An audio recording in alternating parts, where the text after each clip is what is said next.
কোরআন শান্তির কথা বললেও এই আলেমুলামরা এই কোরআন নিয়ে অশান্তি সৃষ্টি করে। অবাক বিস্ময়কর ব্যাপার, তাই না? ঘটনা সত্যি। আসেন আমি প্রমাণ করে দিচ্ছি। কোরআন বলতেছে, কে বলতেছে? কে বলতেছে বলছি? Quran. It is not a simple matter. Quran বলতেছে এবং নবী মুহাম্মদ সাল্লাল্লাহু আলাইহি ওয়াসাল্লাম বলতেছে, সর্বোপরি আল্লাহ পাক বলতেছে, সৃষ্টিকর্তা বলতেছে। কী বলতেছে শোনেন? পূর্বে পূর্বে মানে এর আগে, পূর্বে যারা অতীত হয়ে গেছে, পূর্বে যারা অতীত হয়ে গেছে তাদের জন্য এই বিধানই ছিল। এই যে পবিত্র কোরআন শরীফের যে বিধানগুলো আছে, পূর্বে যারা অতীত হয়ে গেছে তাদেরও ওই একই বিধানই ছিল। কে বলতেছে? স্বয়ং আল্লাহ বলতেছে, স্বয়ং মুহাম্মদ সাল্লাল্লাহু আলাইহি ওয়াসাল্লাম বলতেছে, স্বয়ং কোরআন বলতেছে। তুমি আল্লাহর বিধানে কোনো পরিবর্তন পাবে না, আল্লাহর বিধানের কোনো পরিবর্তন পাবে না। এটা আছে আপনার সূরা আহজাব আয়াত নম্বর 62।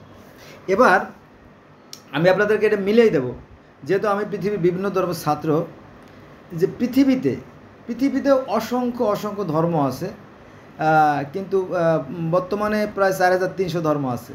আমার নিজের ধর্ম সম্বন্ধে তো আমি অজ্ঞ, আমি জানি না অন্য ধর্ম সম্বন্ধে কী বলবো, তাই না?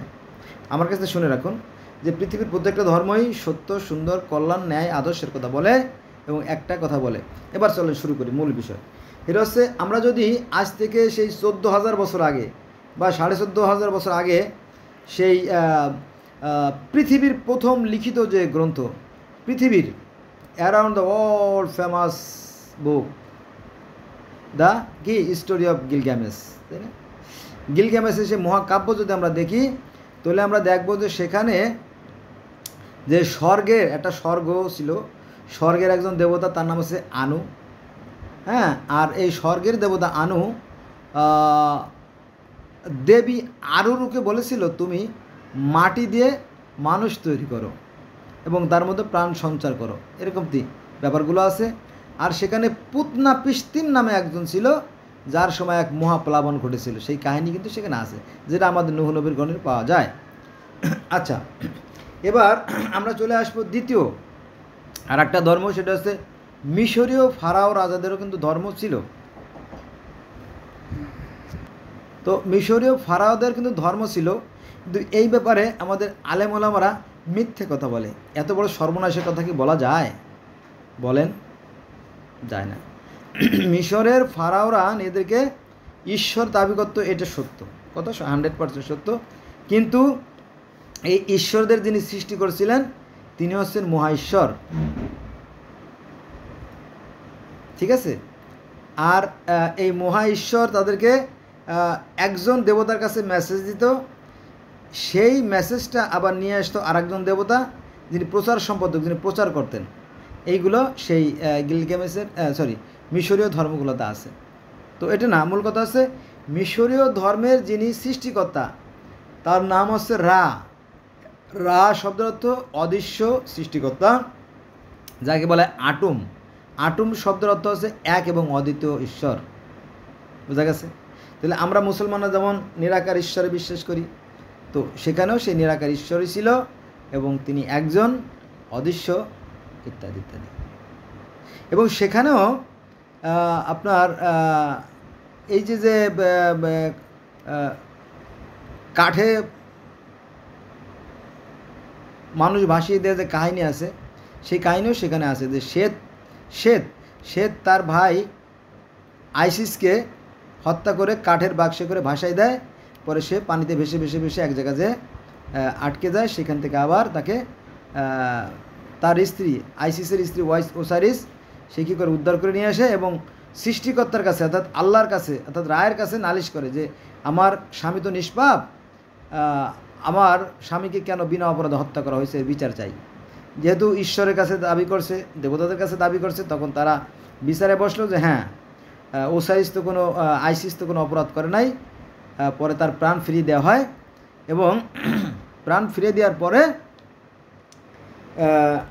তারপরে আবার তার স্ত্রী ওসারিসের সাথে মিলন হয় এবং একটা সন্তানও হয়।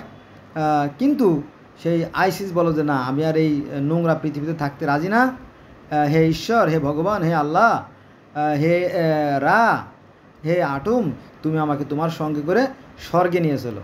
সেখানেও স্বর্গ নরকের কথা আছে, মিজান পুলস্রোতের কথা আছে। কোথায়? মিশরীয় ধর্মে। কিন্তু এই কথাগুলো আমাদের আলেমুলামারা কেন লুকিয়ে রাখে আমি জানি না। এত বড় বিশাল একটা ঘটনা লুকায় রাখা যায়? যায় না। এই মিশরীয়রা ৩,৫০০ রাজত্ব করছে। কত? ৩,৫০০ বছর রাজত্ব করছে। এবং এই ৩০০-এর মতো প্রদেশ ছিল এবং ৪২ জনের মতো কি ফারাও রাজা ছিল। এত বড় একটা জুস চুরি, বাটপাড়ি, ধোঁকাবাজি করা যায় বলেন? এবং সর্বোপরি কথা হচ্ছে যে গোটা পৃথিবীর মধ্যে এই মিশরীয়রা ছিল সবচেয়ে প্রথম উন্নত এবং সভ্য জাতি। যদিও মুসলমানদের সাথে সভ্যতার বৈপরীত্য আছে। তারা মুসলমানরা বিজ্ঞান বিরোধী আর এরা বিজ্ঞানের পক্ষে। এই মিশরীরাই পৃথিবীতে সর্বপ্রথম লিখন পদ্ধতি, আজকের যে জ্ঞান বিজ্ঞান, আজকের যে আমরা উন্নতি এর চরম শিখরে আহরণ করছি, এর মূলে সেই মিশরীদের অবদান অতুলনীয়। তো মিশরীরা কী করছে? এই লিখন পদ্ধতি তারা আবিষ্কার করছে, ক্যালিওগ্রাফি নাকি বলে। তো তারপরে তারা এই যে দিন, মাস, বছর, সময়, ঘন্টা এগুলো তারা আবিষ্কার করছে। তারপরে আপনার জল ঘড়ি, বালু ঘড়ি তারা আবিষ্কার করছে। হ্যাঁ, তারপরে চাকা তারা আবিষ্কার করছে। হ্যাঁ, এরকমটি অদ্ভুত যত আবিষ্কার মিশরীরা করতো। কিন্তু এটা ওই যে মুসলমানরা বিজ্ঞান বিরোধী, ফলে শত্রু তো হবে, তাই না? একজন জ্ঞানীর সাথে একজন মূর্খর বিভেদ থাকবে, এটাই চিরন্তন, এটা চিরসত্য, 100% সত্য। বোঝা গেছে? ও আচ্ছা, এই সে চলে যাই, নইলে অনেক সময় বেড়ে যাবে। আচ্ছা, এবার আসেন আমরা গ্রিক ধর্ম এবং রোমান ধর্মে যাই। সেখানে কিন্তু স্বর্গ আছে, জানেন তো? সেই স্বর্গের আবার একজন দেবতা আছে, তার নাম হচ্ছে জিউস। স্বর্গের দেবতা জিউস। এই স্বর্গের দেবতা জিউস এপিমিথিউস এবং প্রমিথিউসকে বললো যে তোমরা সৃষ্টি করো, সৃষ্টি কার্য রচনা করো। তো এপিমিথিউস কী করলো? সে গাছপালা, জীব জন্তু, কীট পতঙ্গ, পশু পাখি ইত্যাদি তৈরি করে ভরে ফেললো। এবং প্রমিথিউস কী করলো? মাটি দিয়ে, খেয়াল রাখেন, মাটি দিয়ে মানুষ তৈরি করলো। কাকে তৈরি করলো? প্যান্ডোরাকে তৈরি করলো। প্রথম মানবের নাম কি? প্যান্ডোরা। তারপরে যখন তৈরি করা হয়ে গেল, তখন স্বর্গ থেকে, অর্থাৎ সেই জান্নাত থেকে, হ্যাভেন থেকে সেই কে আসলো? এথেনা, দেবী এথেনা। আমরা মুসলমান তাকে বলি ফেরেস্তা বা ঈশ্বর, আল্লাহর ফেরেস্তা। তো সেই এথেনা এসে কি করলো? সেই প্যান্ডোরার শোলের মতো প্রাণ সঞ্চার করে দিল, অর্থাৎ রুহু ফুঁকে দিল। এই কাহিনীগুলো বহু ধর্মে আছে।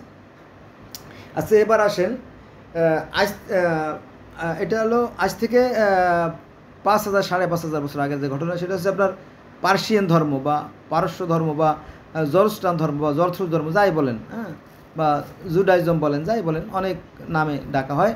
তো এই ধর্মেও সেই মাটি দিয়ে মানুষ সৃষ্টির কথা বলা আছে। আর সেখানে সেই সৃষ্টিকর্তা আছে কি? নিরাকার। তিনি হচ্ছেন কি? জ্যোতিময়, যাকে বলা হয় আহুরা মাজদা। আহুরা মাজদা মানে কি? সেই নিরাকার আল্লাহ। এবার আমরা যাব হিন্দু ধর্মে, হিন্দু বা সনাতন ধর্মে। সনাতন ধর্মের সাথে মুসলমানদের সবচেয়ে বড় বিরোধ। তো সেখানেও বেদে ঈশ্বর নিরাকার, ঈশ্বর নিরাকার, তিনি জ্যোতিময় এবং তিনি অশরীরী এবং জন্মমৃত্যু রহিত। বোঝা গেছে? তাহলে সমস্যাটা কোথায়? সেখানেও স্বর্গ নরক আছে। কোথায়? সনাতন ধর্মে স্বর্গ নরক আছে। যারা পুণ্যবান, যারা সৎকর্মশীল, তারা স্বর্গে চলে যাবে, আর যারা পাপী তারা নরকে চলে যাবে। তাও কি? বৈতরণী পার হয়ে, অর্থাৎ তপ্ত নদী পার হয়ে, যেমন আমরা পুলস্রোত পার হয়ে যাব, একই তো কথা। কিন্তু সমস্যাটা কোথায়? মূল সমস্যা আছে অজ্ঞতা বা সীমাবদ্ধতা। আমরা না জানার কারণে এই ধর্মের সাথে ধর্মের বিভেদ সৃষ্টি হয়। এবার আমরা যাব আপনার ত্রিপিটক, বৌদ্ধ ধর্মে। এই বৌদ্ধ ধর্মের যে বুদ্ধ, দেখবেন আপনারা সার্চ দেবেন যে গৌতম বুদ্ধের স্বর্গ আহরণ, গৌতম বুদ্ধের স্বর্গে আহরণ, দেখবেন যে ভিডিও চলে আসবে যে তিনি সাই সাই সাই সা করে আস্তে আস্তে আস্তে আস্তে আস্তে আস্তে আস্তে একদম আকাশে উড়ে যাচ্ছে, আকাশে উড়ে একেবারে মহাশূন্যে মিলিয়ে যাচ্ছে। কে? এই গৌতম বুদ্ধ। এই গৌতম বুদ্ধ, তার মাতা মহামায়া দেবী, তার মাতার সাথে দেখা করার জন্য স্বর্গে গিয়েছিলেন। তিনি 500 বার পৃথিবীতে আসছেন, তিনি স্বর্গে, তার মানে স্বর্গে একটা রাজ্য আছে এবং স্বর্গ রাজ্যে নিশ্চয়ই একজন পরিচালক আছে, তাই না?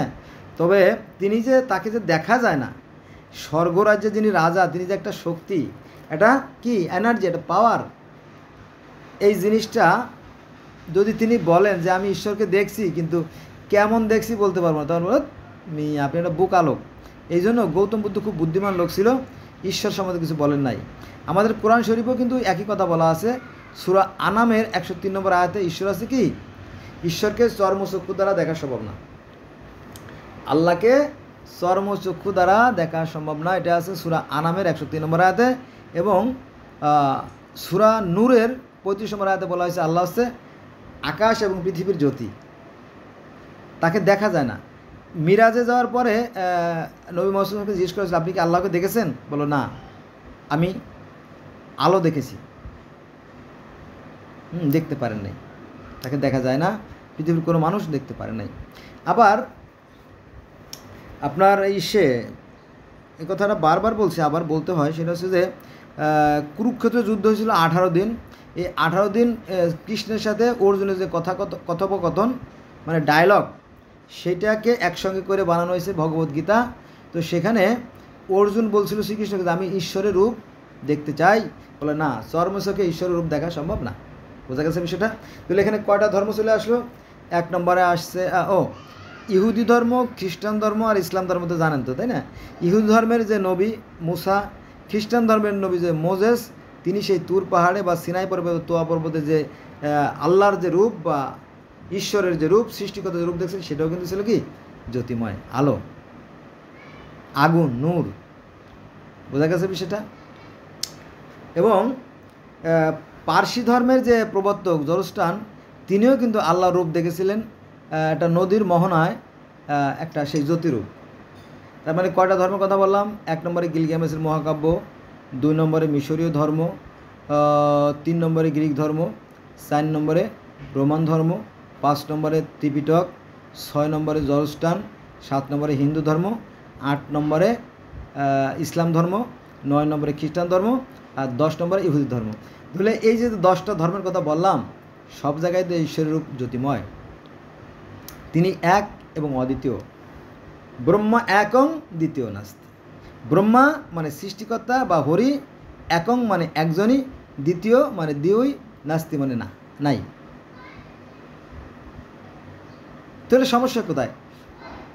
মুসলমানদের সাথে হিন্দুদের সবচেয়ে বড় বৈপরীত্য বা বিরোধ আছে এখানে, তো কই একই তো কথা বলে, সমস্যা কোথায়?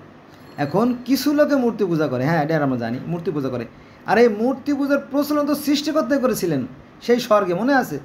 আদমকে সৃষ্টি করার পরে সব ফ্রেসের বলে তোমরা সেই আদমের মূর্তিকে সেজদা করো, আমি যখন তাকে সুঠাম করব তখন তাকে আমি কাদা দিয়ে তাকে যখন আমি মজবুত করব তখন সৃষ্টি করো। এ তো সৃষ্টিকর্তা করেছিলেন। পরে কোনো একটা কারণে এটা তিনি রোহিত করে দিয়েছেন, কিন্তু সেই রোহিতের আয়াতগুলো কোরআনে নাই। বোঝা গেছে? তো বন্ধুরা, আসুন, পৃথিবীটা অনেক সুন্দর, এই মানব জন্ম বড় সার্থক জন্ম, এই মানব জন্ম বারবার আর হবে না।